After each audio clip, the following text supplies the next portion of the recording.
psaume 3 qui dit, à partir du verset 6, « Je me couche et je m'endors, je me réveille car l'Éternel est mon soutien. » Généralement, quand on se réveille, on est affermi, on est bien. Oui. Hein? On est bien quand on se réveille. Donc c'est là qu'il faut aller puiser dans la parole parce que c'est quand on se réveille qu'on n'est pas fatigué, qu'on enregistre, qu'on reçoit de la part de Dieu. Je me réveille car l'Éternel est mon soutien. Je ne crains pas les milliers de personnes qui m'assiègent de toutes parts. Lève-toi, Éternel, sauve-moi, mon Dieu, car tu frappes à la joue tous ses ennemis, tu brises les dents des méchants. Le salut est auprès de l'Éternel et que la bénédiction soit sur ton peuple. Et au chapitre 4, il est redit dans le verset 9, « Je me couche et je m'endors en paix, car toi seul, ô Éternel, tu me donnes la sécurité dans ma demeure. » Ça veut dire qu'il ne faut pas baisser la garde. Oui, Hein, on ne doit pas baisser la garde. Je vais vous rendre un petit témoignage. On a des bien-aimés qui ont un poulailler. L'année dernière, le renard est passé et il s'est endormi dans le poulailler. Donc, qu'est-ce qu'ils ont fait? Il a pris un bon coup de pelle sur la tronche et puis il est mort. Et alors, donc, qu'est-ce qu'ils ont fait? Ils ont baissé la vigilance. Ils n'ont pu fermer les poules. Ah ben non, il n'est pas repassé depuis l'année dernière. Seulement, il est passé la semaine dernière. Il a bouffé 3 poules. Donc, ça parle. Ça m'a parlé ce matin. Je disais à Yves, tu vois, quand on baisse la vigilance dans les moindres petites choses, qu'est-ce qui se passe? Il y a toujours de l'adversité autour de nous qui peut venir essayer de nous embêter, même par des pensées. Hein. Mais simplement, sachons que quand on baisse la garde, l'ennemi en profite. À tous les coups, il en profite. Donc c'est la raison pour laquelle, quand on est dans la paix et qu'on veille autour de nous, on peut s'endormir en paix, on peut dormir tranquillement, on se réveillera en paix.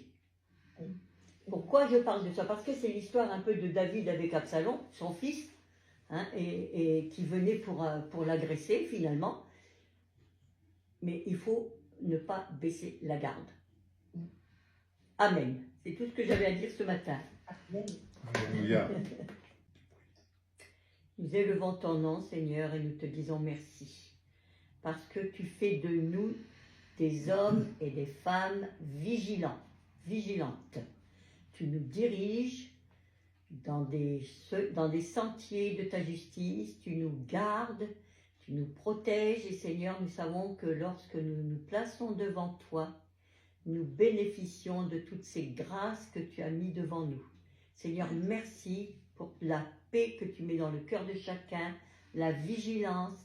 Et Seigneur, donne à chacun de ne pas baisser la garde, mais toujours avoir les regards, l'œil ouvert pour voir ce qui se passe autour de nous. Oui, Seigneur, nous te sommes reconnaissants pour toutes tes grâces et tes bénédictions. Tu es fidèle en tout temps et tu le resteras jusqu'à la fin de nos jours, Seigneur. Que ton saint nom soit béni, Père. Amen. Amen.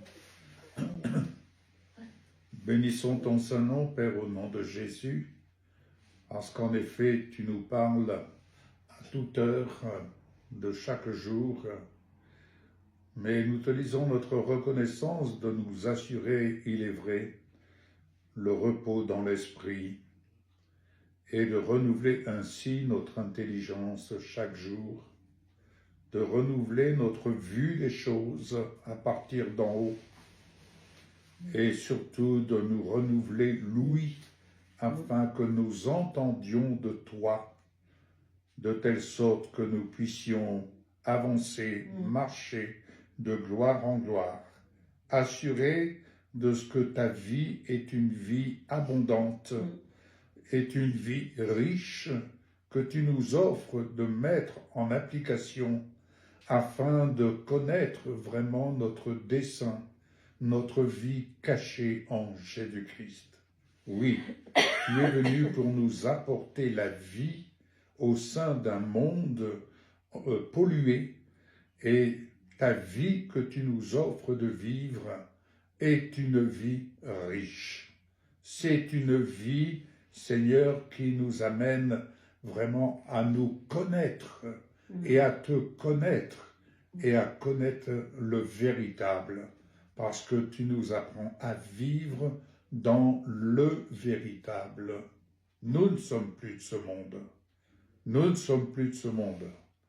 Nous sommes dans ce monde des voyageurs pour établir, imposer sur cette terre ta vie qui nous vient d'en haut. Amen. Amen. Donc, Jean 8, verset 12, Jésus dit ceci, « Je suis la lumière du monde, celui qui me suit ne marchera pas dans les ténèbres, mais il aura la lumière de la vie. »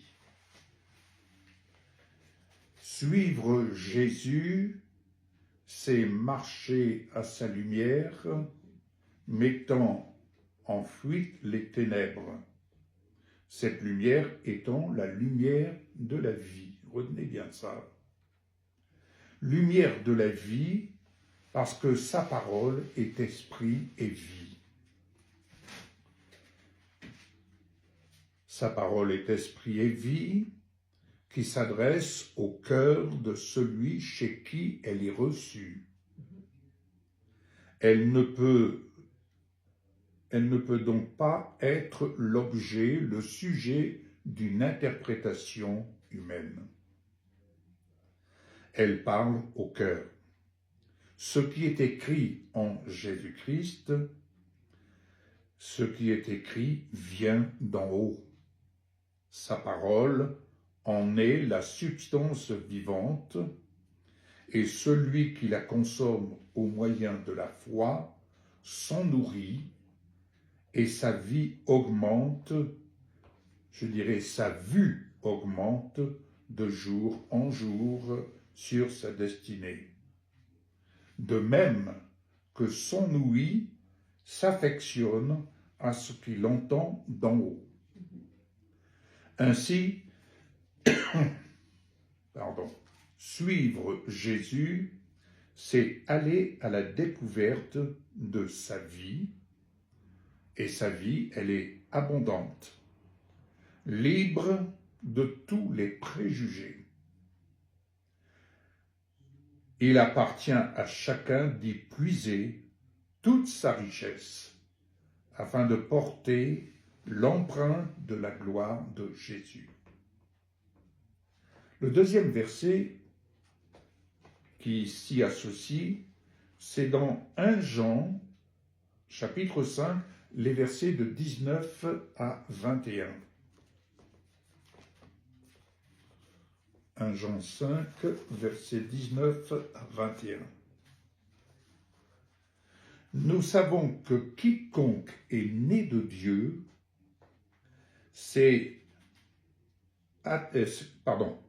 Nous savons que quiconque est né de Dieu,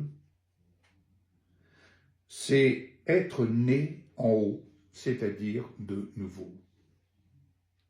Il marche et vit en nouveauté de vie, au point que le but, il a sa vie qui s'exerce de jour en jour à vivre la vie en abondance, qui est à puiser en l'honneur du nom de Jésus et pour l'honneur de notre Père. Je voyais au fur et à mesure que je priais, que je prenais note, que la vie de Jésus est une vie de gloire, une vie qui reflète le ciel de gloire sur la terre. Nous devons bien réfléchir. Quelle est la vie, l'empreinte de la vie de Jésus que nous reflétons sur la terre comme au ciel? Ainsi, celui qui est né de Dieu se garde lui-même des mensonges de ce monde et de la religiosité.